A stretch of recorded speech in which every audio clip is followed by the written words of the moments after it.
بسم الله الرحمن الرحيم وبه نستعين سبحانك لا علم لنا إلا ما علمتنا إنك أنت العليم الحكيم. الحمد لله رب العالمين والصلاة والسلام على سيد المرسلين وعلى آله وصحبه أجمعين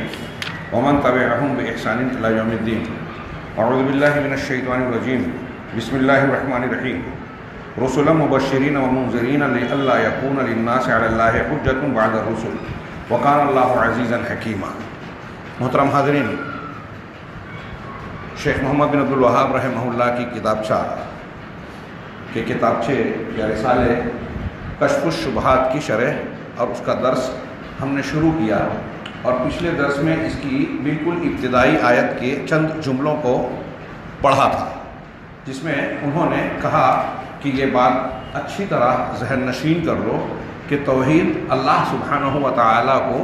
عبادت میں مفرد اور اکیلا جاننا ہے۔ اس کی شرح ہوئی کہ یہ توحید الوہیت کی تعریف ہے، اور چونکہ بندوں سے اصل مقصود یہی توحید ہے، اور توحید ربوبیت اور توحید اسماء و صفات لازمی تقاضے کے طور پر اس میں شامل ہو جاتے ہیں، نیز شیخ محمد بن عبد الوہاب رحمہ اللہ نے ایک اشارتاً ایک شبہے کا ازالہ اس میں کرنا چاہا کہ کچھ لوگ توحید ربوبیت کو اصل مانتے ہیں، توحید حاکمیت کو آج ہمارے یہاں بعض لوگ اصل مانتے ہیں، تحریکی حضرات، تو گویا ان کا رد بھی اس میں ہو رہا ہے، یا ان کی غلط فہمی کا ازالہ بھی مقصود ہے۔ کشف الشبہات میں سب سے پہلے جس شبہے کا ازالہ ہوا وہ یہ ہے، ورنہ توحید کی جامع تعریف اس طرح کی جاتی ہے کہ اللہ تبارک و تعالیٰ کی اس کی ربوبیت میں، الوہیت میں اور اس کے اسماء و صفات میں وحدہ لا شریک ماننا۔ اور بھی کچھ دوسرے الفاظ سے لوگوں نے توحید کی تعریف کی کہ افراد اللہ تبارک و تعالیٰ بحقہ و عبادتہ، اللہ کے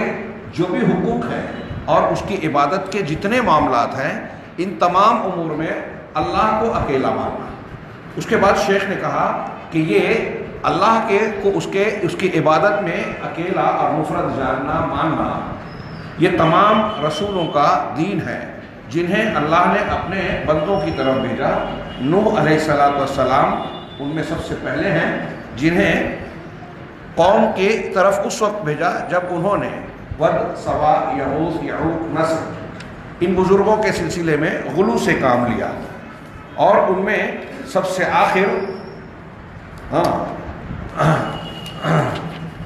آخری رسول محمد صلی اللہ علیہ وسلم ہیں، اور یہ آپ ہی ہیں جنہوں نے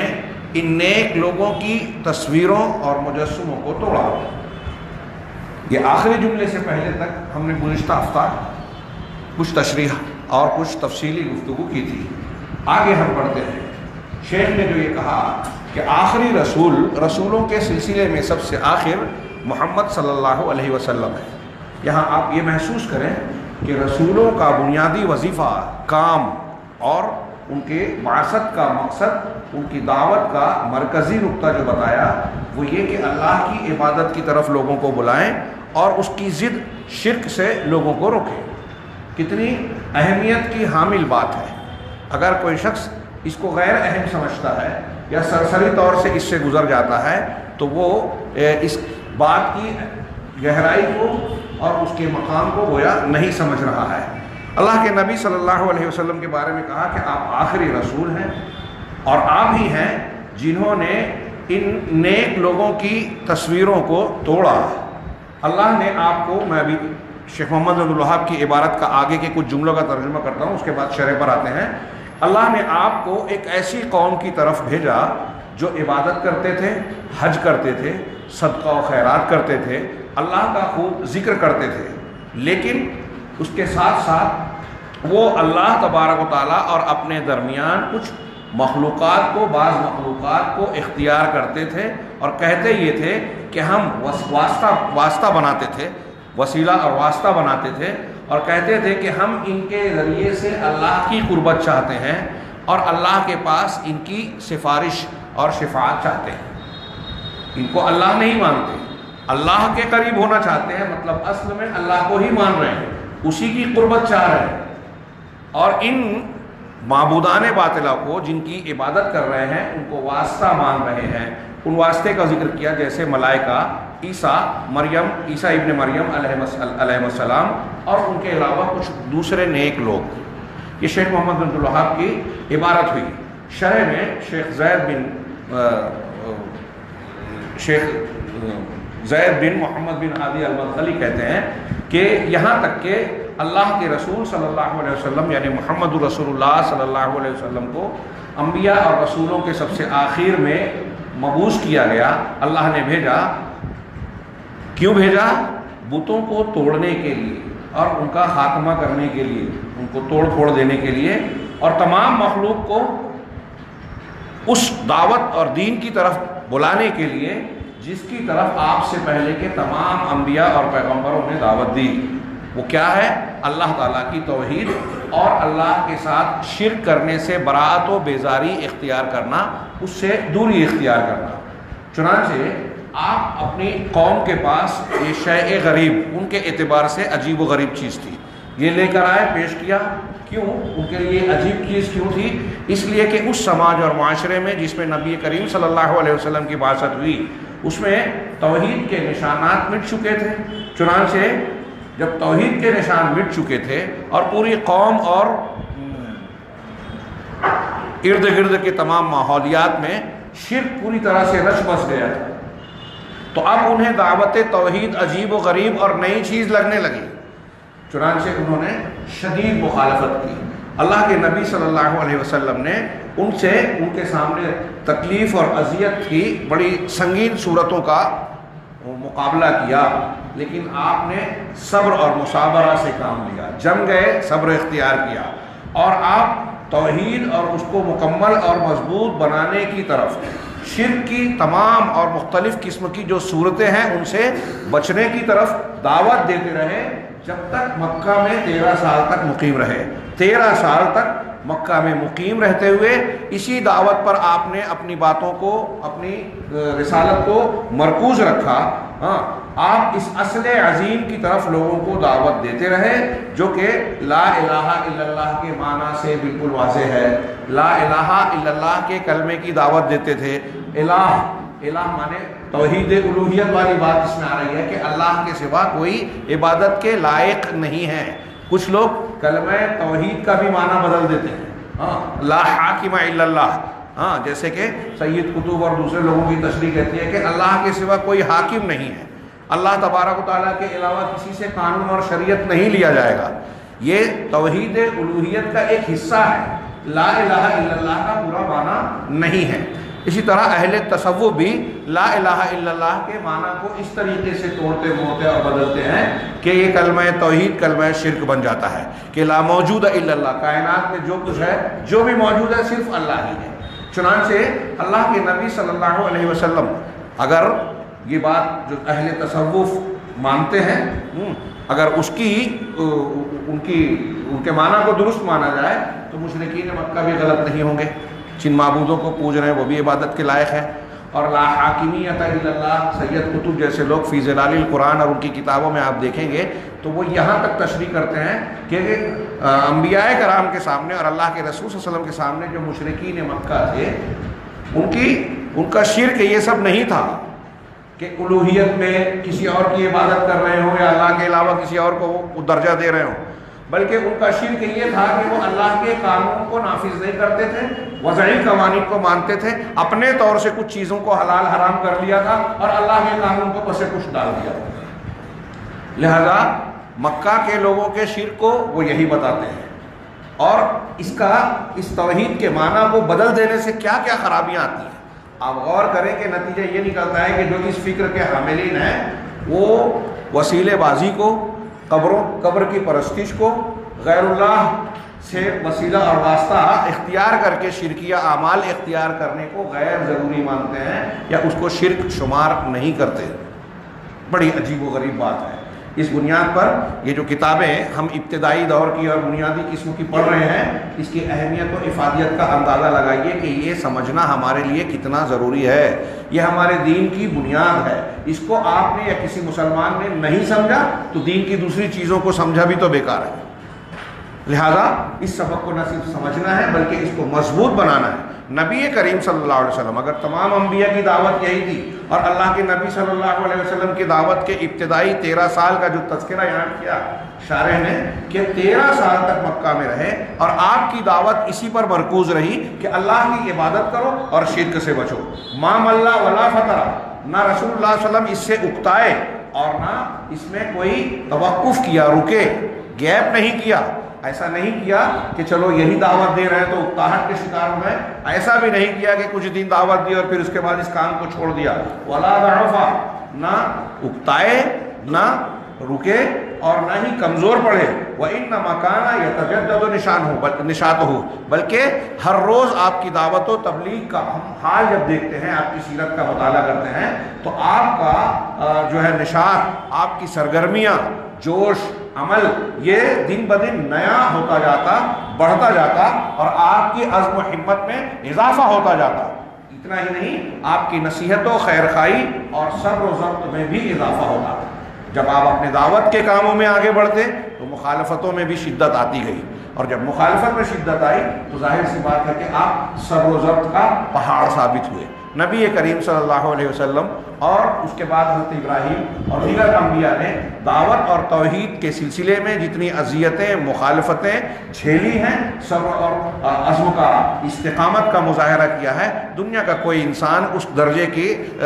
مصیبت اور تکلیف، ایذائیں اور تکلیفیں اٹھانے کا تصور نہیں کر سکتا. چنانچہ آپ کی خیرخواہی بھی بڑھتی گئی، آپ کا صبر بھی بڑھتا گیا ان چیزوں کے مقابلے میں جو آپ کو اپنی قوم کی طرف سے ملا، یعنی ایذا رسانی، تکالیف اور جو کچھ قولی فعلی طور پر انہوں نے آپ کو اذیتیں دینے کی کوشش کی. اور اگر ہم غور سے دیکھیں، سیرت طیبہ کا مطالعہ کریں تو اس وقت اہل مکہ اور مخاطبین مشرکین مکہ کے لیے جو بھی تکلیف دینا، آپ کی مخالفت کرنے کے لیے، آپ کو روکنے کے لیے، آپ کو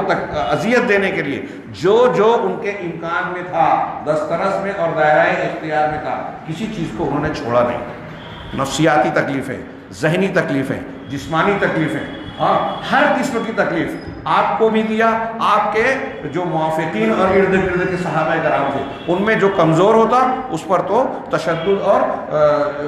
ظلم و جور کے پہاڑ کو لے جاتے. چنانچہ شیخ آگے فرماتے ہیں کہ اللہ تبارک و تعالیٰ کا یہ قانون ہے، آزماتا ہے، آزمائشوں میں ڈالتا ہے، لیکن اللہ تبارک و تعالیٰ اپنے رسولوں اور رسولوں کے متبعین کی مدد کرتا ہے. بہت بڑا سبق ہے ہم لوگوں کے لیے. تھوڑی سی کوئی تکلیف اگر دین کے معاملے میں آتی ہے، ہم لوگ جو ہے جزا فضا ہی نہیں کرتے بلکہ حوصلے بھی ہارنے لگتے ہیں. ہاں، لیکن یہ اہل ایمان آزمائش سے نہ گزرے یہ نہیں ہو سکتا. انبیاء کرام اس سلسلے میں ہمارے لیے سب سے بڑا نمونہ ہے، اور ان میں ہمارے پیارے رسول جناب محمد رسول اللہ صلی اللہ علیہ وسلم تو ہر طریقے سے ہمارے لیے نمونہ ہے، اسوہ ہے. چنانچہ اللہ تبارک و تعالیٰ اپنے رسولوں اور متبعین رسول کی مدد کرتا ہے. ہاں، وَإِنِ ابْتَلَاهُمْ، اگرچہ ان کو آزمائشوں میں ڈالتا ہے، مشقت اور تکالیف میں بطور آزمائش وہ پڑھتے ہیں، لیکن ان آزمائشوں کے بعد جو ہے، ان آزمائشوں کے باوجود جو ہے وہ اپنے کاج سے، اپنی سرگرمی سے کبھی پیچھے نہیں ہٹتے. اللہ تبارک و تعالیٰ کی سنت رہی ہے کہ آزمائشوں میں ضرور مبتلا کرتا، اور اس میں وہ جو ہے تکالیف سے دو چار ضرور ہوتے، لیکن بالآخر العاقبۃ للرسل واتباعہم، نتیجہ اور انجام انبیاء کرام اور ان کے متبعین کے حق میں ہی ہوتا. والعاقبۃ للمتقین، قرآن میں آپ یہ مضمون مختلف واقعات کے تناظر میں، یہ جو میں نے جملہ پڑھا حضرت موسیٰ علیہ السلام کے واقعے میں آپ کو ملے گا. موسیٰ علیہ السلام اور بنی اسرائیل کی فرعون اور آل فرعون کے مقابلے میں کیا حیثیت تھی، کتنا قوت و طاقت رکھتے، کتنی قوت و طاقت رکھتے تھے، دنیاوی اعتبار سے کتنے وسائل تھے ان کے پاس. اور آج کے زمانے میں ہمارے لیے بہت بڑی عبرت و نصیحت کا سامان ہے۔ مسلمانوں کے خلاف عالمی سطح پر، ملکی سطح پر، مختلف علاقوں میں جو کچھ کارروائیاں ہو رہی ہیں اور جو تیاریاں ہوتی ہیں، جتنے بڑے پیمانے پر جدید وسائل کا استعمال ہوتا ہے، ان چیزوں کو دیکھ کر، تنظیموں کو دیکھ کر لوگوں کی کوششیں کہ حکومتیں بھی ہمارے خلاف ہیں، عدالتیں بھی ہمارے خلاف فیصلے کر رہے ہیں، فوج اور پولیس کے لوگ بھی جو ہے ہمارے خلاف نظر آتے ہیں مختلف مقامات پر، اور پھر ان سب چیزوں کے ساتھ مختلف بہانوں کے ذریعے سے مسلمانوں کی ایک ایک چیز کو نشانہ بنایا جاتا ہے۔ ان حالات کو دیکھ کر مسلمان مایوسی کا شکار ہوتے ہیں۔ یہاں مایوس ہونے کی ضرورت نہیں ہے، جائزہ لینے کی اور غور کرنے کی ضرورت ہے کہ یہ جو واقعات ہم پڑھ رہے ہیں کس بنیاد پر اللہ کی مدد ملتی ہے، اللہ تبارک و تعالیٰ نے کن بنیادوں پر مومنوں کو نصرت دینے، ان کی حفاظت کرنے کا وعدہ کیا ہے، یہ ان واقعات میں ہم کو نظر آتا ہے۔ اور نصرت، اللہ کی نصرت، مدد اور حفاظت حاصل کرنے کا، اس کے رحم اور احاطے کو حاصل کرنے کا سب سے بنیادی طریقہ ہے کہ عقیدے کو درست کیا جائے، صحیح عقیدے کو اختیار کیا جائے، اور شرک کی جتنی بھی قسمیں ہیں ان سے اپنے آپ کو دور اور اپنے دل کو صاف کیا جائے۔ شرکیات کے ہوتے ہوئے اللہ کی مدد کا تصور نہیں کیا جا سکتا۔ مسلمان کاٹے مارے جا رہے ہیں تو یہ بلا کسی تردد کے آپ کو یقین کرنا چاہیے کہ یہ گناہوں کی وجہ سے، اور ان گناہوں میں سر فہرست شرک اور بدعت ہے۔ شرک اور بدعت کی نحوست مسلمانوں کو گھیرے ہوئے ہے۔ لا تجعل مع اللہ الہا آخر فتقعد مذموما مخذولا۔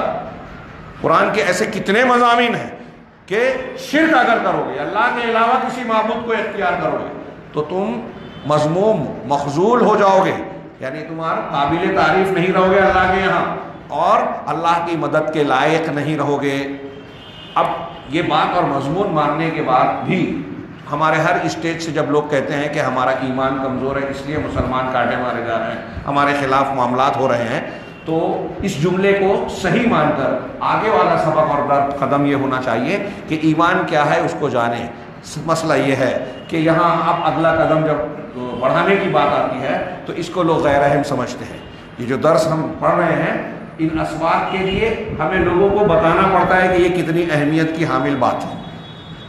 اس سے زیادہ اہم بات دنیا میں کسی انسان کے لیے، کسی مسلمان کے لیے دوسری کوئی ہو ہی نہیں سکتی، اور یہ جتنی بار دہرائی جائے کم ہے کہ اس کو مضبوط بنانا بہت ضروری ہے، کیونکہ شیاطین الانس والجن جس چیز پر سب سے زیادہ ہمارے خلاف حملہ کرنا چاہتے ہیں وہ ہمارے عقیدے کو بگاڑنا چاہتے ہیں۔ آپ اندازہ لگائیے کہ انبیاء کرام علیہ السلام قوموں کی تربیت، ان کے تزکیے، ان کی صلاح اور فلاح کا راستہ بتانے کے لیے آتے تھے نا، اور وہ اپنی دعوت و تبلیغ، اپنی تعلیم و تربیت کا نقطہ جس کو مرکزی حیثیت دے کر بنا رہے ہیں وہ ہے لا الہ الا اللہ، توحید کی تعلیم، شرک سے روکنا۔ اور جب تک اس کو قوم یا مخاطب مانتے نہیں ہیں، انبیاء کرام دوسرے احکامات بیان نہیں کرتے۔ کتنی اہم بات ہے، ہمیں بھی دوسرے احکام کو سیکھنے سے پہلے ہم فضائل سیکھیں، حکومت و سیاست پر توجہ دیں، خبریں پڑھیں۔ آج کل لوگوں کو بہت شوق ہے،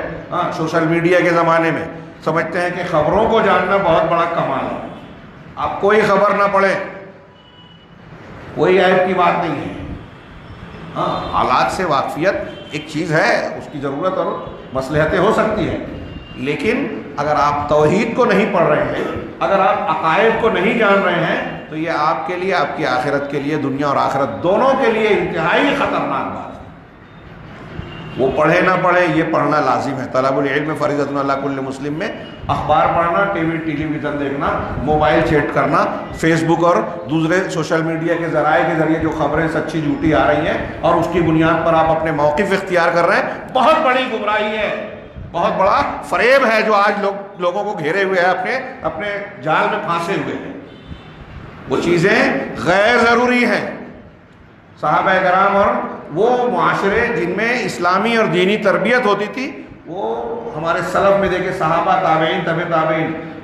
طالبان علم اور عام انسانوں کو خبروں اور سیاسی امور سے دور رکھا جاتا تھا۔ وہ ہمارا میدان نہیں ہے، وہ جن کا ہے وہ پڑھے لکھے کریں۔ ہمارے لیے اتنا جاننا کافی ہے جتنی ہماری ضرورت ہے اعلانات، احکامات کے سلسلے میں، اور اصل چیز جسے سیکھنا چاہیے، سمجھنا چاہیے، وہ کتاب و سنت ہے۔ دین کے تمام شعبے جو ہمارے سامنے آتے ہیں ان سب کو سیکھنا ہے، اور ان میں سر فہرست سیکھنا ہے عقیدے کو۔ اب دیکھیے کہ یہ لا الہ الا اللہ یا کلمہ توحید جو انبیاء کرام علیہ السلام کی نوح علیہ السلام سے لے کے محمد رسول اللہ صلی اللہ علیہ وسلم کی دعوت ہے۔ آپ 13 سال مکہ میں صرف اسی کی دعوت دے رہے ہیں، بغیر رکے ہوئے،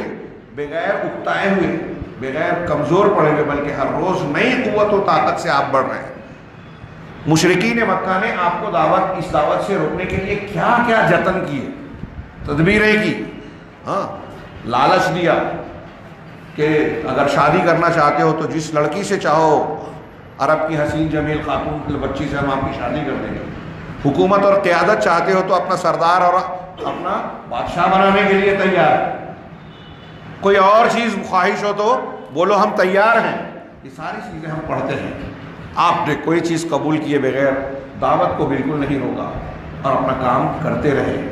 یہ ہمارے اور آپ کے لیے درس ہے۔ کسی بھی حال میں ہمیں اس دعوت سے، اس تعلیم سے سیکھنے سکھانے کا یہ عمل روکنا نہیں چاہیے، خاص طور سے عقائد کے معاملے میں۔ اور اپنی اگلی نسلوں کی تربیت اگر ہمیں کرنی ہے تو تربیت کے لیے سب سے بنیادی، سب سے اہم، سب سے ضروری پہلو یہ ہے کہ عقیدے پر محنت کی جائے۔ یہ عقیدہ درست ہوگا تو آگے کے سارے مراحل آسان ہوں گے۔ آج روئے زمین پر جتنی بھی مسلمانوں کی دعوت ہے ان کو یہ جاننا بہت ضروری ہے، جیسا کہ میں نے اشارہ کیا، ان اشاروں کا مقصد کسی پر طنز و تعریف نہیں سمجھانا ہوتا ہے، کیونکہ اگر ہم عمومی طور سے کہتے ہیں تو لوگ سمجھنے کے لیے تیار ہی نہیں ہے۔ جو لوگ سیاسی تعلیم دے رہے ہیں،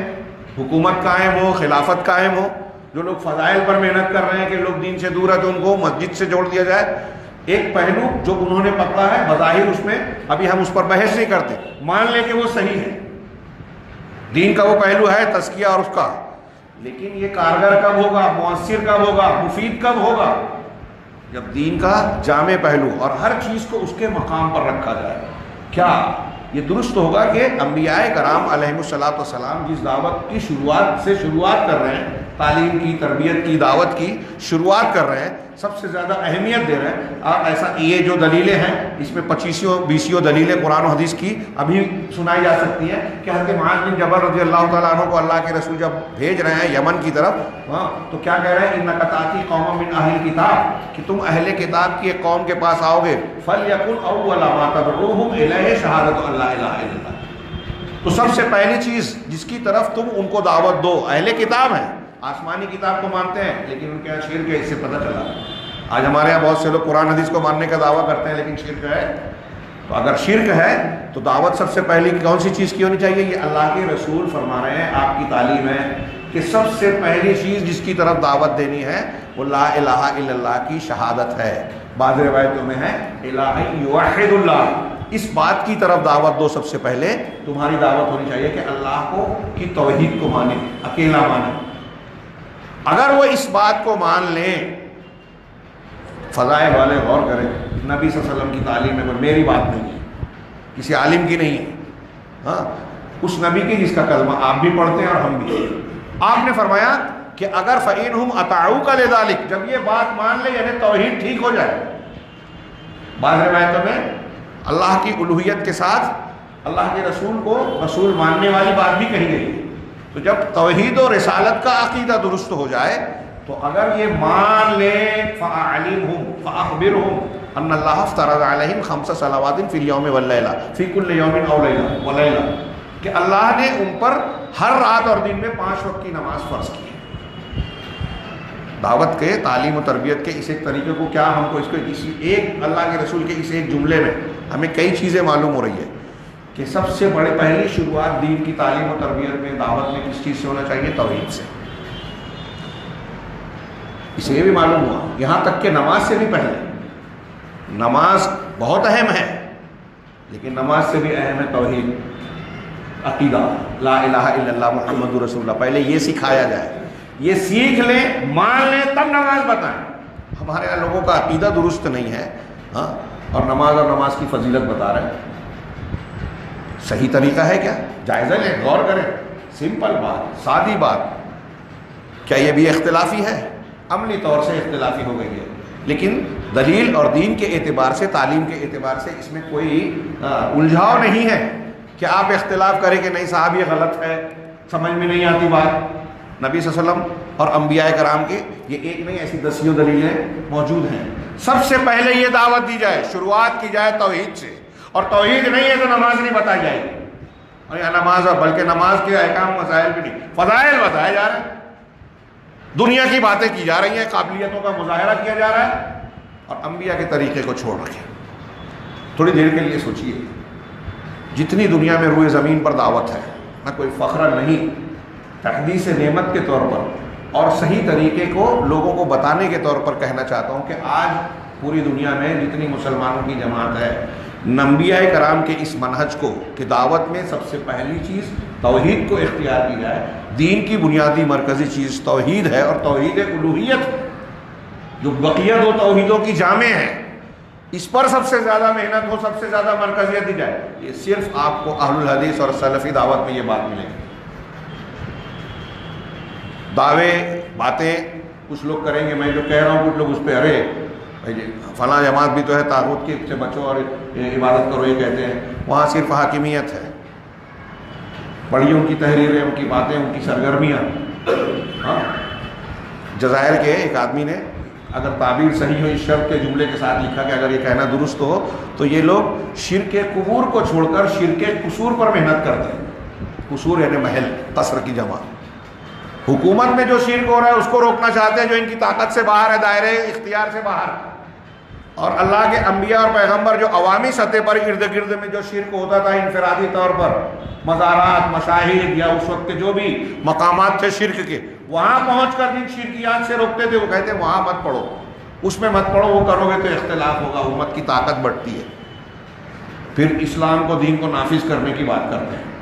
کون سا دین نافذ کریں گے؟ آپ شرک پہ بھی کہو کہ یہ بھی ٹھیک ہے، وہ بھی ٹھیک ہے، شرکی اعمال بھی ٹھیک ہے، تو آپ کون سا دین نافذ کرو گے؟ جب اللہ تبارک و تعالیٰ جس کا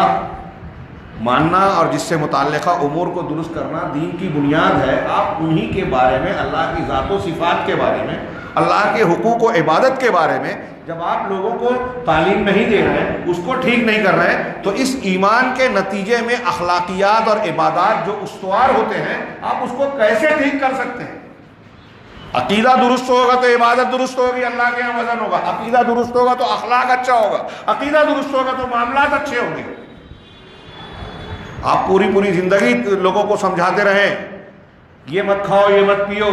والدین کے ساتھ بدسلوکی مت کہو، اف نہ کہو، نہیں مانے گا وہ اگر دل میں اللہ کا ڈر نہیں ہے، اللہ کی عظمت و کبریائی کا احساس نہیں کہ اللہ کا کہنا ہے تو ماننا پڑے گا۔ یہ توحید پر محنت کر لیجئے، پھر آپ احکامات بتاتے جائیے، خالی ثبوت دینے کی ضرورت ہے۔ آپ دیکھیے اہل الحدیث میں آج بھی آپ کو ایک خصوصیت نظر آئے گی، جماعت اہل حدیث جو واقعی اہل حدیث ہے، علم والا، شعور والا، اگر وہ دین والا، دین کو جاننے والا ہے اور اس کا بیدار روایتی خاندانی قسم کا نہیں ہے کہ کچھ نہیں جانتا اور اپنے آپ کو علامہ سمجھ رہا ہے، چلتا پھرتا فتویٰ دینے والا، ویسا نہیں، جو بیدار ہے اس کو اگر آپ دلیل سے سمجھا دیں کہ آپ یہ عمل کرتے آئے ہو، دلیل یہ کہتی ہے کہ یہ عمل غلط ہے، آپ کی پہلے کی تحقیق صحیح نہیں ہے، وہ قبول کر لے گا، دوسرے نہیں قبول کریں گے۔ کئی لوگوں کو آپ بتائیں گے کہ یہ قرآن ہے، یہ حدیث ہے، تو وہ جواب آپ کو کیا دے گا؟ غور سے سنیے گا اس کو، غور کیجئے گا اس پہ۔ وہ جواب دیتے ہیں ارے ٹھیک ہے، آپ حدیث بتا رہے ہیں، آپ کتاب کھول کے بتا دیں، صحیح بخاری میں ہے، صحیح مسلم میں ہے، فلاں کتاب میں ہے، اللہ کے رسول صلی اللہ علیہ وسلم کا فرمان ہے، وہ دیکھ لے گا، اپنی آنکھوں سے دیکھ لے گا، سن لے گا، یقین کر لے گا کہ یہ حدیث رسول ہے، اس میں کوئی شک شبے کی بات نہیں ہے، لیکن سوال کیا اٹھائے گا کہ اگر یہ ہے تو پھر ہمارے علماء کو نہیں سمجھا کیا؟ ہمارے امام، ان کے پاس کوئی دلیل ہوگی، تو جاہلوں کی بات نہیں ہے۔ ہاں، میں نے قرآن کی شرح میں حاشیے میں پڑھا، شبیر احمد عثمانی صاحب اللہ ان کو معاف فرمائے، انہوں نے وہ قرآن کی آیت میں جو 2 سال دودھ پلانے کی مدت کا ذکر ہے، وہاں آگے کہتے ہیں کہ یہ عام امت کے ائمہ کرام اور علماء، جمہور امت، جو بھی الفاظ ہوں، جمہور یا علماء کہا، ان کی اس دلیل کی بنیاد پر یہ وہ بیان کرتے ہیں کہ دودھ پلانے کی مدت زیادہ سے زیادہ 2 سال ہے، قرآن کی اس آیت سے کہتے ہیں، لیکن امام ابو حنیفہ کے نزدیک 2.5 سال ہے، ان کے نزدیک کوئی اور دلیل ہوگی۔ سن رہے ہیں آپ؟ قرآن کی آیت ہے، امت کے عام لوگ، بہت سارے علماء اور ائمہ اسی کی بنیاد پہ یہ کہہ رہے ہیں، وہ خود بیان کر رہے ہیں اور پھر چونکہ حنفی مسلک سے ہیں، امام حنیفہ رحمہ اللہ کی طرف کا قول جو بیان کیا جاتا ہے اسے پیش کر کے یہ نہیں بتا رہے ہیں کہ ان کی دلیل کیا ہے، یہ کہہ رہے ہیں کہ کوئی اور دلیل ہوگی۔ تو کہنا کیا چاہتے ہیں کہ اس آیت میں 2 سال بتائی گئی ہے، کوئی اور دلیل میں 2.5 سال ہے، تو قرآن میں ٹکراؤ ہے۔ آپ اگر یہ کہہ دیں کہ یا تو یہ امام حنیفہ کی طرف نسبت غلط ہے، یا اگر انہوں نے یہ بات بیان کی ہے تو ان کا یہ اجتہاد غلط ہے، انہوں نے ان سے خطا ہو گئی، اس سے کوئی ان کی بے عزتی نہیں ہوتی۔ لیکن آپ ان کی صفائی کرتے ہوئے حضرت امام حنیفہ، اگر میں کہوں کہ ان سے غلطی ہوئی تو آپ کہیں گے کہ گستاخ ہے، لیکن آپ کیا کہہ رہے ہیں؟ آپ یہ الزام لگا رہے ہو کہ اللہ تعالیٰ نے اپنی شریعت میں یہ ٹکراؤ پیش کیا ہے۔ اس آیت میں تو کہا 2 سال زیادہ سے زیادہ پلا سکتے ہو، اور وہاں کہا کہ 2.5 سال۔ توجیہ کی کوئی شکل ہو تو الگ بات، لیکن بظاہر تو آپ الزام لگا رہے ہو اللہ پر، رسول پر، جبکہ قرآن پر بھی کہ قرآن کے معاملات میں ٹکراؤ نہیں ہے۔ اب یہاں میں جب بیان کر رہا ہوں تو جو لوگ یہ سب مانتے ہیں ابھی وہ سنیں گے تو وہ کچھ اس طرح کے آیتیں پیش کر دیں گے، یہاں یہ معلوم ہوتا ہے، یہاں یہ معلوم ہوتا ہے، ٹکراؤ بتانے لگے۔ یہ رویہ جو میں بتا رہا ہوں، یہ رویہ بیان کر کے وہ حق کو قبول کرنے سے اپنے آپ کو روکتے ہیں، اپنے آپ کو یہ تسلی دیتے ہیں کہ ہم جو مان رہے ہیں صحیح ہے، جبکہ وہ غلط ہے۔ اس سے نقصان کس کا ہے؟ تھوڑی دیر کے لیے آپ نے اپنے آپ کو تسلی دے دی، ہاں، اپنے مسلکی رجحان کو کچھ حد تک مطمئن کر دیا کہ ہم جو ہیں صحیح ہیں، اور یہ بلا وجہ کا اعتراض کر رہے ہیں۔ لیکن اگر یہ غلط ہے تو نقصان کس کا ہے؟ آپ نے ہمیں جواب دے دیا، اس میں ہمارا نقصان ہوا، یا آپ اگر غلط ہے تو آپ کا نقصان ہوا؟ تو اگر یہ عقیدے پر محنت ہوگی نا، اللہ کی عظمتوں کی کبریائی دل میں ہوگی، تو آدمی علماء یا لوگوں کا دفاع کر کے قرآن و حدیث کا رد نہیں کرے گا، اس کی تعویل نہیں ڈھونڈے گا کہ اس کو توڑ مروڑ کے اپنے بات کو صحیح ثابت کرنے کی کوشش کی جائے، بلکہ آدمی ہل جائے گا کہ اگر قرآن کی بات آئی اور ہمارا مسلک اس کے خلاف ہے تو ہم کو اس سے رجوع کر کے قرآن کی بات ماننی چاہیے، کیونکہ اللہ عظیم ہے، خالق مالک ہے، وہ عبادت کے لائق ہے، ہمیں اس کی بات ماننی ہے، ہم اس کے مکلف ہیں، فلاں اور فلاں کی بات ماننے کے مکلف نہیں ہے۔ یہ میں ایک فائدہ بتا رہا ہوں، ایک پہلو بتا رہا ہوں کہ اگر عقیدے پر محنت صحیح ڈھنگ سے کی جائے تو کیا ہوگا، اور شاید اسی لیے لوگ محنت نہیں کرتے کہ صحیح عقیدہ، یہ جو افتراق، اختلاف اور بہت ساری خرابیاں سماج، معاشرے اور جماعتوں میں ہے نا، یہ اکھاڑ کر پھینک دے گا صحیح عقیدہ۔ لیکن ہمارے ہاں صحیح عقیدے والے بھی صحیح عقیدہ نہیں سمجھتے، جن کے پاس جو دعوے دار ہیں کہ ہم توحید کو بنیاد مانتے ہیں، وہ ان بنیادوں کو سمجھتے نہیں ہیں۔ ایک بڑی تعداد، سب کی بات نہیں کرتا، لیکن اس کے جتنا مانتے ہیں منہجی اعتبار سے، اس کے کچھ نہ کچھ اچھے فوائد اور اثرات آپ کو نظر آئیں گے دوسروں کے مقابلے میں۔ جو جتنا قرآن حدیث سے قریب ہوگا، جو جتنا توحید سے قریب ہوگا، اس کے اندر آپ اتنی زیادہ دوسرے لوگوں کے مقابلے میں خرابیاں کم پائیں گے۔ یہ جائزہ لیجیے آپ سماج اور معاشرے میں جائزہ لیجئے۔ علامہ ابن تیمیہ نے ایک لمبی بحث میں یہ بیان کیا کہ اگر آپ جو مسلمان فلاسفہ اور مناطقہ ہیں ان کو دیکھیں گے جو گمراہ ہو گئے، جن کو مسلمان یہاں تک کہتے ہیں بعض قرآن و حدیث کی دلیلوں کے مطابق کہ ان کے یہاں فلسفیانہ بنیادوں پر بعض کفریہ عقیدے بھی پائے جاتے ہیں، ایسے فلاسفہ بھی جہاں گمراہی ہے لیکن وہ مسلمان ہیں، وہ قرآن و حدیث سے کچھ نہ کچھ روشنی حاصل کرتے ہیں۔ آپ ان فلاسفہ کو جب پڑھیں گے تو ان کے مقابلے میں جو دوسرے مشرک اور کافر فلاسفہ ہیں جو قرآن و حدیث کو نہیں مانتے، ان قرآن و حدیث کے نہ ماننے والوں کے مقابلے میں آپ ان کے یہاں زیادہ بہتری پائیں گے جو قرآن حدیث سے جڑے ہیں، وہ چاہے گمراہی کے ساتھ جڑے ہیں۔ کچھ خوبیاں آپ کو ان کے اندر ایسی نظر آئے گی جو نہ ماننے والوں کے یہاں نہیں نظر آئے گی۔ یہ بعض اعتبار سے اس پر کوئی بحث نہ کریں کہ کچھ معاملات میں الگ کیفیت ہو سکتی ہے، وہ استثنائی چیز ہے، لیکن مجموعی طور سے آپ کو یہ بات نظر آئے گی۔ جو جتنا قرآن حدیث سے قریب ہوگا، جو جتنا توحید سے جڑا ہوگا، اس کے اندر اتنا خیر ہوگا۔ مواجہہ کیجیے، بات تھوڑی تفصیلی ہو گئی، ہاں، کہ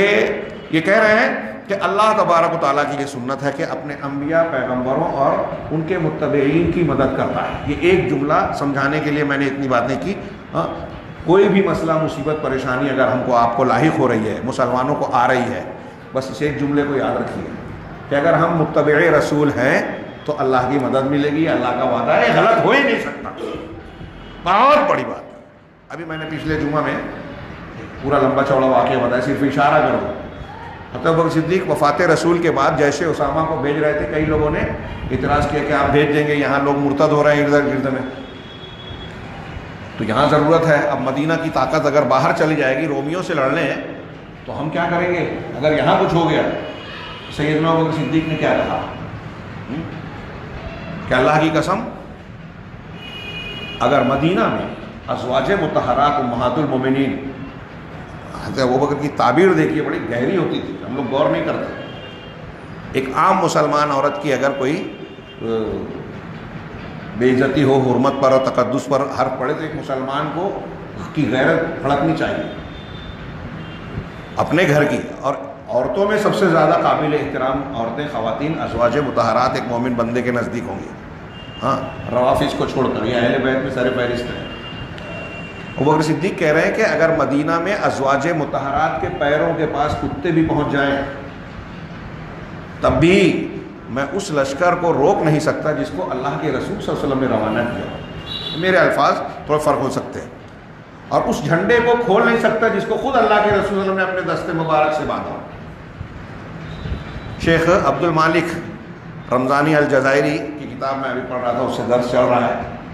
انہوں نے اس واقعے کو بڑی ڈیٹیل میں بیان کر کے، تفصیل سے بیان کر کے آگے جو اسباق نکالے، اس میں سوال یہی کیا کہ دیکھیے، لوگ کہہ رہے تھے، آج کل ہمارے یہاں خبریں پڑھ کے لوگ نا فقہ الواقع، اور کچھ لوگ بے عزتی کرتے ہیں محمد قطب صاحب، علماء کی کہ یہ علماء قرآن حدیث، طہارت، ہاں، نماز کے احکام، مسائل، حیض نفاس کے مسائل، اس میں خوب ماہر ہے، لیکن فقہ الواقع سے بے خبر ہے، واقعات نہیں جانتے، خبریں نہیں جانتے۔ خبروں کا نہ جاننا اگر عیب اور نقص ہے، تو کئی خبریں ایسی ہے جس سے صحابہ کرام میں بڑے بڑے کبار لوگ اپنے زمانے میں بے خبر تھے، ائمہ کرام اپنے زمانے میں بے خبر تھے، شاہی امور سے، سیاسی امور سے، اور بہت ساری خبروں سے۔ قرآن کی آیت ہے کہ اگر کوئی خوف اور امن کی بات آئے تو پہلے بہتر تھا کہ رسول کو بتاتے، اور ان لوگوں کو جو مسائل کی تہ تک پہنچتے ہیں، وَإِذَا جَاءَهُمْ أَمْرٌ مِّنَ الْخَوْفِ وَالْأَمْنِ أَوِ الْأَمْنِ أَذَاعُوا بِهِ وَلَوْ رَدُّوهُ إِلَى اللَّهِ وَإِلَى الَّذِينَ يَسْتَنبِطُونَهُ مِنْهُ لَهُوَ خَيْرٌ لَهُمْ۔ قرآن کہہ رہا ہے کہ کوئی امن اور خوف کی، خوف اور امن کی خبر جب ان کے پاس آتی ہے تو یہ اس کو پھیلاتے ہیں، فارورڈ کرتے ہیں، ہے نا، ہم لوگ فارورڈ کرتے ہیں، قرآن کہہ رہا ہے، ہاں، اگر یہ خبریں اللہ کے رسول کی طرف اور ان لوگوں کی طرف پلٹاتے جو معاملے کی تہ تک پہنچتے ہیں، صحیح حقیقت کو معلوم کرتے ہیں، استنباط کرتے ہیں، تو یہ ان کے لیے بہتر ہوتا ہے۔ یہ کون کہہ رہا ہے؟ اللہ رب العالمین۔ اس آیت سے یہ پتہ چلا کہ کچھ خبریں ایسی ہو سکتی ہیں کہ لوگوں کو پتہ چلے، رسول کو نہیں معلوم ہے، تو ان کو رسول کو بتانا چاہیے جا کے۔ صحابہ کو نہیں معلوم ہے تو کیا یہ عیب کی بات ہے؟ بہرحال واقعات کو دیکھ کر آپ تھوڑی دیر کے لیے تصور کیجئے کہ مدینہ کے ارد گرد کے قبیلے مرتد ہو رہے ہیں، ابوبکر صدیق سے لوگ آگے کہہ رہے ہیں کہ یہاں ہمارے گرد میں ایسا معاملہ ہو، تو واقعے کی خبر اور حالات کے مطابق حالات کو جاننے والے یہ کہہ رہے ہیں کہ جیسے اسامہ کو واپس بلاؤ۔ سیدنا ابوبکر صدیق کہہ رہے ہیں کہ اللہ کے رسول نے بھیجا ہے، میں واپس نہیں بلا سکتا۔ یہ اتباع رسول تھی، انہوں نے جو سیکھا تھا، تربیت حاصل کی تھی، جو عقیدہ اور ایمان تھا ان کا، کہ اگر ہم رسول کی اتباع کریں گے تو پھر کوئی خطرہ نہیں ہے۔ اور نتیجہ دیکھیے، عقل یہ کہہ رہی ہے، حالات حاضرہ یہ کہہ رہے ہیں کہ یہاں طاقت رہے۔ ابوبکر صدیق کہہ رہے ہیں کہ دین یہ کہتا ہے، اللہ اور رسول یہ کہتے ہیں کہ رسول کا حکم ہو جائے تو پھر کوئی ضرورت نہیں ان سب چیزوں کی، اللہ کی مدد ملے گی اتباع رسول میں۔ بھیجا لشکر، جیش اسامہ اور حضرت اسامہ رضی اللہ تعالیٰ عنہ کا لشکر گیا، رومیوں سے مقابلہ کیا، فتح حاصل کی۔ جانے ہی کے ٹائم قبائل کے لوگوں سے جہاں سے گزرتے تھے لوگ کہتے تھے کہ ارے ہم ان کے خلاف کھڑے ہونے کی بات کر رہے ہیں اور یہ رومیوں سے جا کے ٹکر لینے جا رہے ہیں۔ رومی سلطنت اس وقت کی بڑی طاقت تھی، اور رومیوں سے مقابلہ کرنے جا رہے ہیں تو ہم ان کے سامنے کس کھیت کی مولی ہیں؟ چپ بیٹھے رہو، دیکھیں کیا ہوتا ہے۔ یہ اس روایت میں موجود ہے۔ پھر جب فتح حاصل ہوئی، سارے کے سارے مخالفین غائب ہو گئے، خاموش ہو گئے۔ اللہ کے رسول کی سنت پر آپ کی اتباع کرنے کے جذبے نے، جو ابوبکر صدیق نے جو فیصلہ کیا، اس جذبے کی بنیاد پر اللہ کی مدد آئی۔ عقیدہ جب صحیح ہوگا تو کون سی چیز کو ترجیح دینی چاہیے، کون سا راستہ اختیار کرنا چاہیے، صحیح فیصلہ آدمی کر سکتا ہے۔ ہاں، فقہ الواقع سے زیادہ اہمیت فقہ القرآن و سنہ ضروری ہے۔ واقعات کی فقاہت سمجھ، خبروں کا جاننا اس سے زیادہ اہم ہے قرآن و حدیث کا جاننا، اس سے صحیح فیصلہ ہوتا ہے۔ تو کہا کہ اللہ تبارک و تعالیٰ اپنے رسولوں اور ان کے متبعین کی مدد کرتا ہے۔ وما ذلك الا لانهم في كل زمان ومكان دعاة الى الحق، کہہ رہے ہیں یہ اس وجہ سے ہے کہ یہی لوگ ہر زمان و مکان میں، ہر زمانے میں، ہر علاقے میں حق کی طرف دعوت دینے والے ہیں۔ جو متبعین رسول ہے، جو رسول کے طریقے پہ چل رہے ہیں، تو رسول کے طریقے پہ یہ بھی ہے کہ توحید کی طرف دعوت دیں۔ توحید بگڑی ہوئی ہے، شرک اور بدعت ہے، اور آپ فضائل بتائیں، آپ درس قرآن، درس حدیث کے پروگرام، سیمینار اور معلوم نہیں کیا کیا کر رہے ہیں، لیکن توحید پتہ ہی نہیں ہے، سمجھا ہی نہیں رہے ہیں، تو یہ اہل حق نہیں ہے، اہل حق کی نشانی نہیں ہے۔ تو اللہ مدد ان کی کرتا ہے جو متبعین رسول ہیں، اس لیے کہ یہ ہر زمانے اور علاقے میں دعوت، حق کی طرف دعوت دینے والے ہیں۔ وَلَوْ كَرِهَ الْمُشْرِكُونَ وَالْمُبْتَدِعُونَ، اگرچہ ان کے اس دعوت کو مشرکین اور بدعتی ناپسند کرتے ہوں۔ جو باتیں میں عرض کر رہا ہوں، قرآن و حدیث کی جب بات کوئی پیش کرتا ہے، شرک کا توحید پیش کرنے والا ظاہر سی بات ہے کہ جب توحید ثابت کرے گا تو شرک کا رد کرے گا، سنت کی ترویج کرے گا تو بدعات کا رد ہوگا۔ ہاں، اب جب یہ کوئی کرتا ہے تو کہہ رہے ہیں دیکھو اختلافات کو اچھاڑ رہے ہیں، تو کہہ رہے ہیں کہ اگرچہ یہ بدعتی اور مشرکین برا جانے، پھر بھی یہ کام یہ لوگ کرتے ہیں، یہی اہل حق ہیں۔ وہ اساس الحق کی و اصلہ، جس حق کی تلقین کرتے ہیں، حق کو پھیلانا جو حکم دیا گیا ہے، ان تمام حق میں سب سے بڑی بنیاد اور اصل جڑ، حق کی اصل اور حق کی جڑ کیا ہے؟ وہ ہے اللہ تبارک و تعالیٰ کی توحید ہے۔ ہاں، اسی لیے اور شرک سے پاک ہونا ہے۔ اسی لیے شیخ رحمہ اللہ محمد بن عبد الوہاب نے یہاں کہا وآخر الرسول محمد صلی اللہ علیہ وسلم، رسولوں میں سب سے آخر محمد صلی اللہ علیہ وسلم ہے، اور آپ وہ شخصیت ہیں، وہ پیغمبر ہیں، کسرا سورہ ہؤلاء الصالحین، جنہوں نے ان صالحین کی تصویروں اور بتوں کو توڑا۔ جب آپ مکہ میں فاتحانہ داخل ہوئے تو آپ اور ہم جانتے ہیں کہ کعبۃ اللہ میں مرکز توحید میں 360 بت رکھے تھے، آپ چھڑی سے گراتے جاتے اور قرآن کی آیت پڑھتے جاتے کہ جاء الحق وزہق الباطل ان الباطل کان زہوقا۔ یہ گرانے سے پہلے آپ نے بہت بڑی محنت اور کوشش کی، جب قوت اور طاقت اللہ نے دی، مدد دی، اور یہ حاصل ہو گیا، یہ حالات بنے کہ انہیں توڑ سکیں تو توڑ دیا جائے۔ اب کوئی شخص جو ہے جذباتی، جوشیلا، تحریکی، آج کھڑا ہو اور کہے کہ دیکھیے آپ نے خود بیان کیا، اب ہم نکلیں یہاں سے، مسجد سے گروپ نکلے اور چلیں توڑنے پھوڑنے، چلیں پختہ قبر کو توڑنے۔ اللہ کے رسول نے پختہ قبروں کو بھی توڑنے کا، یہ تحریکی کہتے ہیں قبروں کو نہیں توڑا جائے گا، سنت ابراہیمی پر عمل کیا جائے گا۔ اس مرحلے کو اختیار کرنے کے کیا تقاضے، حالات اور کیا مصلحتیں ہیں، ان کو، یا اس کے پہلے کے جو مقدمات اور اقدامات ہیں، کیا آپ نے وہ سب کیا؟ دعوت دی لوگوں کو، توحید پہنچائی، شرک کا رد کیا؟ وہ راستہ اختیار کرنے جاتے ہیں جو ان سب کے بعد آتا ہے، جو ہماری طاقت کے باہر بھی ہے۔ تو اللہ کے نبی صلی اللہ علیہ وسلم نے ان نیک لوگوں کی تصویروں کو توڑا۔ یہ وہی نیک لوگوں کی تصویریں ویسے ہی تھی، ود، سوا، یغوث، یعوق، نصر کی جو شکل صورت تھی، یعنی قوم نوح کے جو نیک لوگ تھے ان کی شکل صورت کے جیسی تھی۔ بلکہ روایتوں میں ہے کہ عمرو بن لوح، اللہ کے رسول صلی اللہ علیہ وسلم سے پہلے ایک شخص تھا، اس نے بعض علاقوں میں جب کھدائیاں ہوئی اور ان میں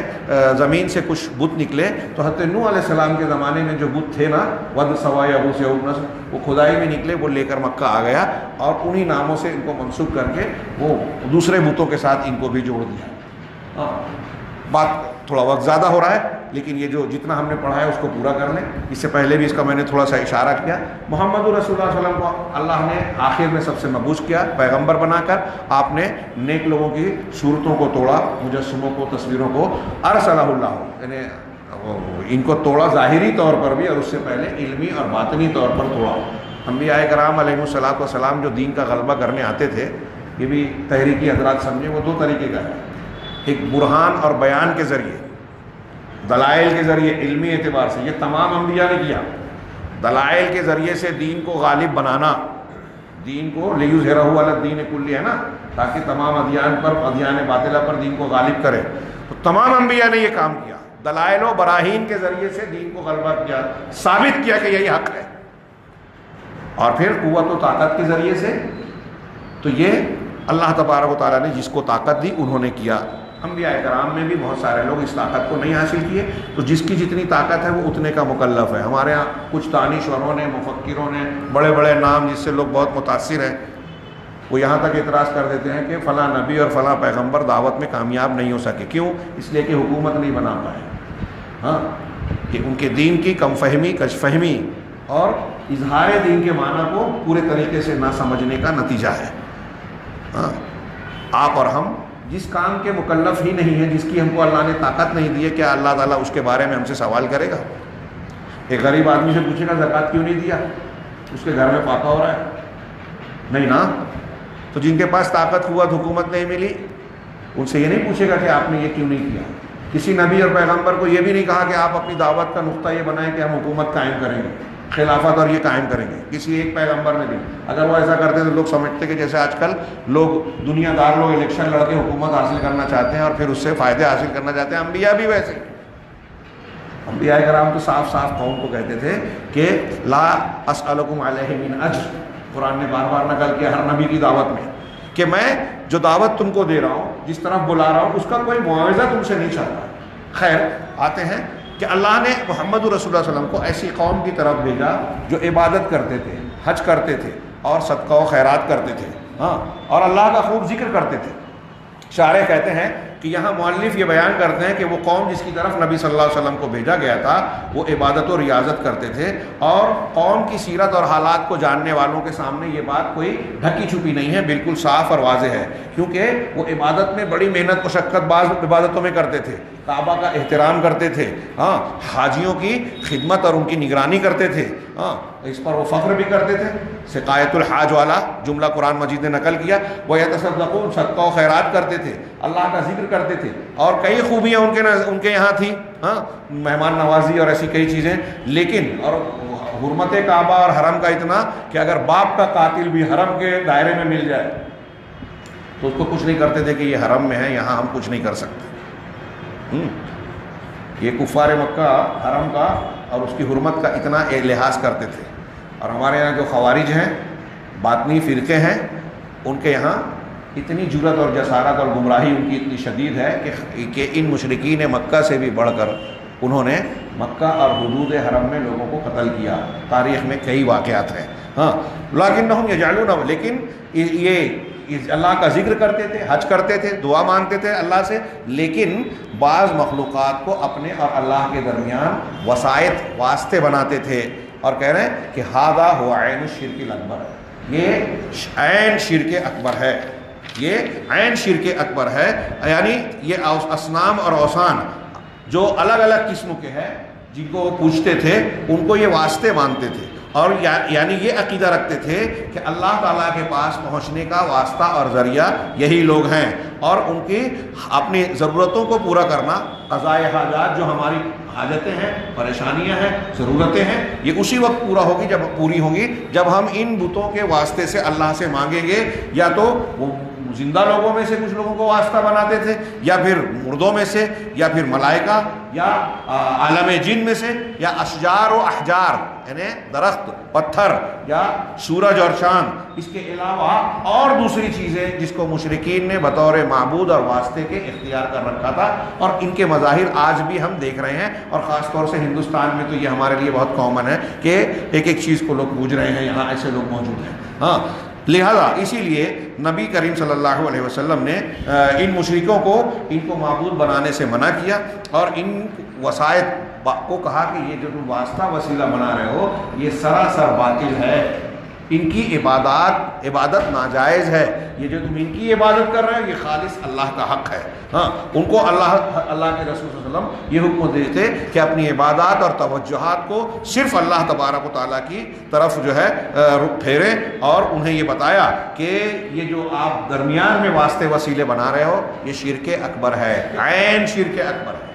ہاں۔ چنانچہ قرآن نے کہا ام اتخذوا من دون اللہ شفعاء، کیا اللہ کے علاوہ انہوں نے سفارشی بنا لیا؟ اب دیکھیے سفارشی بنایا اور قرآن کہہ رہا ہے اللہ کے علاوہ، اس کا مطلب سفارشی بنا کے ایک طریقے سے اللہ کے حق میں ان کو شریک کر رہے ہیں۔ اسی طریقے سے اللہ تبارک و تعالیٰ نے ان کے مشرکین مکہ کے اس قول کی مذمت کی قرآن مجید میں سورہ زمر میں، ما نعبدہم الا لیقربونا الی اللہ زلفیٰ، وہ کہتے تھے کہ ہم ان بتوں کی پرستش اس لیے کرتے ہیں، صرف اس لیے کرتے ہیں کہ یہ ہم کو اللہ سے قریب کر دیں، الا لیقربونا الی اللہ۔ چنانچہ اللہ تعالیٰ نے آخر آیت میں، اسی آیت کے آخر میں کہا ان اللہ لا یہدی من هو کاذب کفار، اللہ ان کو ہدایت نصیب نہیں کرتا، ان کو نہیں نوازتا ہدایت سے جو جھوٹے اور انکار کرنے والے ہوں، کفار خوب انکار کرنے والے، خوب ناشکری کرنے والے۔ تو یہ کفار کفر اکبر کے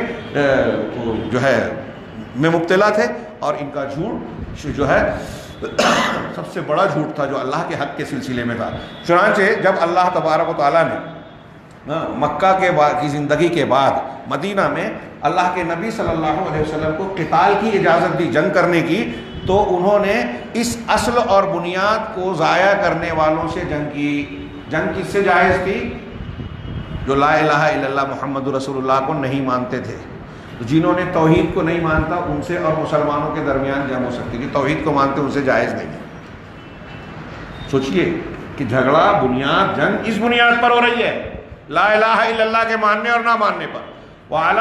الوقوع فی ھذا المنکر، اس منکر اور گناہ کو اختیار کرنے والوں کو بالآخر دعوت کے مراحل سے گزرنے کے بعد مقابلہ آرائی سے دوچار ہونا پڑ سکتا ہے کہ وہ واسطہ اختیار کر رہے ہیں۔ ہاں کہہ رہے ہیں کہ یہ واسطہ وسیلہ اختیار کرنے کو اللہ کے رسول نے شرک اکبر کہا، قرآن نے شرک اکبر کہا، اس بنیاد پر جنگ و قتال کیا، ان کی مخالفت کی، اور آج یہی واسطے وسیلے امت میں جو ہے باقی ہیں، برقرار ہیں۔ اب قرآن و حدیث کا ماننے کی دعویٰ کرنے، کفار مکہ لا الہ الا اللہ کا معنی سمجھتے تھے۔ ہاں جب ابو طالب سے اللہ کے رسول نے کہا آخری وقت میں کہ لا الہ الا اللہ کہو، ایک ایسا کلمہ کہ میں اللہ کے سامنے حجت پیش کروں، تو ابو جہل جو ابو جہل تھا، جہالت والا، وہ اور اس کے ساتھی نے کہا کہ کیا آپ باپ دادا کے دین سے پھر جاؤ گے؟ ابو طالب سے کہا۔ تو لوگوں نے کہا، علماء شیخ محمد عبدالوہاب نے اس سے مسئلہ نکال کے غور کیجئے کہ ابو جہل یہ بات جانتا ہے کہ ایک آدمی اگر لا الہ الا اللہ کہہ رہا ہے تو باپ دادا کا دین چھوڑ رہا ہے۔ ابو جہل کو بھی لا الہ الا اللہ کا یہ مطلب معلوم ہے، اور آج بہت سارے مسلمانوں کو یہ نہیں سمجھ رہے، لا الہ الا اللہ بھی کہہ رہے ہیں اور باپ دادا کے دین کو بھی مان رہے ہیں، شرک بھی مان رہے ہیں۔ وہی شیخ نے کہا کہ اب لوگوں میں، امت کے بہت سارے لوگوں میں یہ واسطے اور وسیلے کا غلط عقیدہ جو شرک اکبر ہے یہ باقی ہے، یعنی قبر پرستی کرنے والے لوگ جو قبروں کو پوجتے ہیں، یہ کسی ولی جیسا کہ وہ سمجھتے ہیں، ابھی جس کے کہہ رہے ہیں کہ ولی کی قبر ہے تو واقعی ولی ہے کہ نہیں ہے، یہ بھی ایک سوال ہے، نیک تھا کہ نہیں تھا۔ اب بعض لوگ تو بتاتے ہیں کچھ ایسی قبروں پر عرس لگتے ہیں، میلے لگتے ہیں، بھیڑ بھاڑ اور لوگوں کے زیارتیں ہوتی ہے جس میں جانور دفن ہیں، کہیں گدھا، کہیں بلی، کہیں کوئی اور اس کی الگ کہانی بیان کی جاتی ہے۔ تو اپنے نظام کے مطابق کسی ولی کی قبر پر جاتے ہیں، وہاں اس قبر پر خضوع جو اللہ کا حق ہے، خضوع اختیار کرتے ہیں، اس کے ارد گرد طواف کرتے ہیں، جو صرف مکہ المکرمہ میں کعبہ کے گرد مسلمانوں کو اجازت بلکہ حکم دیا گیا ہے، اس سے استغاثہ اور فریاد طلب کرتے ہیں، اور ان کو فائدوں کو حاصل کرنے اور نقصانات کو ہٹانے کے لیے ان اصحاب قبور کو پکارتے ہیں وہاں، اور حالانکہ وہ قرآن بھی پڑھتے ہیں، نمازیں بھی پڑھتے ہیں، اللہ کا ذکر بھی خوب کرتے ہیں۔ یہ مسلمان جو قبر پرستی کر رہے ہیں، بتوں سے یا قبروں پہ جا کے جو ہے غیر اللہ کے نام سے کو پکارتے ہیں، استغاثہ کرتے ہیں، کوئی کسی کو جو دستگیر کہہ رہے ہیں، کسی کو غوث کہہ رہے ہیں، کسی کو جو ہے کچھ اور مان رہے ہیں جو اللہ رسول نے نہیں بتایا، وہ نام ان کو دے دیا، اور اس کے باوجود قرآن بھی پڑھ رہے ہیں، نماز بھی پڑھ رہے ہیں، ذکر بھی کر رہے ہیں، ہاں مگر لا یقیمون، اگر وہ یہ نیکیاں کر رہے ہیں نماز روزہ ان شرکیات کے ساتھ، تو اللہ تبارک و تعالیٰ ان کے ان اعمال کا کوئی وزن نہیں رکھے گا، اس کا کوئی وزن اور کوئی حیثیت اللہ کے پاس نہیں ہوگی۔ اللہ کے ساتھ کفر اور اللہ کے ساتھ شرک کرنے کی وجہ سے، جو شرک اور کفر کر رہے ہیں اس کی وجہ سے اپنی ساری نیکیوں کو ضائع کر رہے ہیں۔ چنانچہ نتیجے کی بات کر رہے ہیں، اذن مہما عبد اللہ، جب بھی اللہ کی عبادت کریں اس سے خشوع اختیار کریں اور قرآن وغیرہ کی تلاوت کریں، اور ساتھ ساتھ وہم یتخذون وسائط بینہم وبین اللہ، اور اس کے ساتھ ساتھ اپنے اور اللہ کے درمیان واسطے وسیلے بھی اختیار کریں، فإنہ، تو نتیجے میں ان کے اور کفار کے درمیان کوئی بھی فرق نہیں ہے۔ کفار مکہ جو لات و منات کو وسیلہ مانتے تھے، یہ فلاں اور فلاں دوسرے نام بدل گئے، چیز تو وہی ہے. یہاں بزرگان دین کا نام لے رہے ہیں. قوم نوح میں بھی جو ود سوا یغوث یعوق نسر تھے وہ بھی بزرگان دین ہی تھے، اور یہ جن کو پوچھتے تھے اس میں بھی کچھ بہت سارے نیک لوگ تھے. تو کہہ رہے ہیں کہ اب اگر کوئی شخص کتنی بھی نماز روزہ کرتا ہو، لیکن اگر وہ یہ کر رہا ہے کہ اللہ کے اور اپنے درمیان ان واسطوں کی عبادت کر رہا ہے، تو ان کے اور کفار کے درمیان کوئی فرق نہیں ہے. وہ کفار جن سے رسول اللہ صلی اللہ علیہ وسلم نے جنگ کی اور ان سے قتال کیا، تاکہ اس کے ذریعے سے اللہ کے رسول چاہتے تھے، ان سے مطالبہ صرف اتنا تھا کہ اپنی ساری عبادات کو اللہ کی طرف موڑ دیں اور اس کے ساتھ کچھ بھی شرک نہ کریں. یہی مطالبہ تھا، اور کہا کہ جب یہ مان لیں گے تو وہ ہمارے بھائی ہیں. چنانچہ نبی صلی اللہ علیہ وسلم کی دعوت اللہ کی توحید کی طرف تھی، اور ابراہیم علیہ السلام کی ملت کی طرف. ابراہیم علیہ السلام کی ملت ملت توحید تھی، جیسا کہ ہم پہلے بیان کر چکے ہیں کہ ملت توحید کیا ہے. اللہ تبارک و تعالیٰ کی توحید جو شرک سے بالکل صاف صاف ہو، ہر قسم کے شرک سے صاف ستھری ہو، چھوٹا کم ہو، زیادہ ہو، بڑا شرک ہو، چھوٹا شرک ہو، ہر قسم کے شرک سے. چنانچہ مؤلف رحمہ اللہ نے اس شبہ کو بیان کیا جسے مشرکین پیش کرتے تھے. جبکہ وہ مشرکین عبادت کرتے تھے، اللہ کی عبادت کرتے تھے، حج کرتے تھے، صدقہ کرتے تھے، اور اللہ کا خوب ذکر کرتے تھے، لیکن اس کے باوجود وہ مشرک تھے. شیخ محمد بن عبد الوہاب لوگوں کے سامنے یہ شبہ ظاہر کر رہے ہیں. آج بہت سارے لوگ اس شبہ میں مبتلا ہیں کہ ہم اللہ کی عبادت کر رہے ہیں، جبکہ شرک کرنے کی وجہ سے ان کی عبادت بے معنی ہو گئی ہے. کیونکہ وہ لوگ ان تمام اعمال کے باوجود شرک کرتے تھے، اور اللہ کے لیے، اللہ اور اپنے درمیان مخلوقات کو واسطہ بناتے تھے، اور کہتے تھے ان سے، یہ جو شیخ محمد بن الوہاب کی عبارت کے نرید منہم التقرب الی اللہ، کہ ہم ان واسطوں کو جو اختیار کر رہے ہیں ان کے ذریعے سے اللہ کی قربت چاہتے ہیں اور ان کی اللہ کے پاس سفارش چاہتے ہیں. جیسے ملائکہ، عیسیٰ ابن مریم اور ان کے علاوہ کچھ نیک لوگ ان کو واسطہ ہی بنا کر پوچھتے تھے. جب وہ مشرک ہوئے، کافر ہوئے، تو اب ناموں کو بدل کر اگر آپ دوسرے باباؤں کو، پیروں کو، ولیوں کو اور فلاں کو ویسے ہی وسیلہ واسطہ بنا رہے ہو جیسے کفار مکہ نے بنایا تھا، تو پھر آپ میں اور ان میں کوئی فرق نہیں رہا. اللہ ہمیں بچائے. چنانچہ بہت سارے بت ہیں، اصنام اور اوثان بہت سارے ہیں، واسطے بہت سارے ہیں. تاریخ اگر ہم پوری تاریخ پر نظر ڈالیں تو نوح علیہ السلام سے لے کر محمد رسول اللہ صلی اللہ علیہ وسلم کی رسالت کے تک، آپ کے خاتم النبیین کے آنے تک، یہ سارے کے ساری تاریخ میں ہم دیکھیں کہ مختلف قوموں نے شرک جو کیا تو ایسے ہی واسطے وسیلے اختیار کیے. لیکن یہ جو واسطے اختیار کیے گئے، یہ شریعت کے میزان اور کسوٹی پر اگر ہم اس کو تولیں، اور ان کو جو وسیلہ اللہ کے یہاں ان کے ذریعے سے شفاعت طلب کر کے وسیلہ اختیار کیا جاتا، وسیلہ بنایا جاتا، ان کو شریعت کے میزان میں دیکھا جائے تو یہ ایسی چیز نظر آتی ہے کہ یہ شرک، عین شرک اکبر ہے، جس پر نبی صلی اللہ علیہ وسلم نے قتال کیا، مقابلہ کیا. یہاں جتنی عبارت ہم نے پڑھی تھی اتنی کی شرح مکمل ہوئی. آگے کی عبارت انشاءاللہ اگلے درس میں ہم پڑھیں گے. اللہ تعالی ہمیں دین کو اور دین کی بنیادوں کو اچھی طرح سمجھنے اور اس کے تقاضوں کو اپنی طاقت و قوت کے مطابق پورا کرنے کی توفیق عطا فرمائے. وآخر دعوانا ان الحمد للہ رب العالمین وصلی اللہ علیہ نبینا محمد.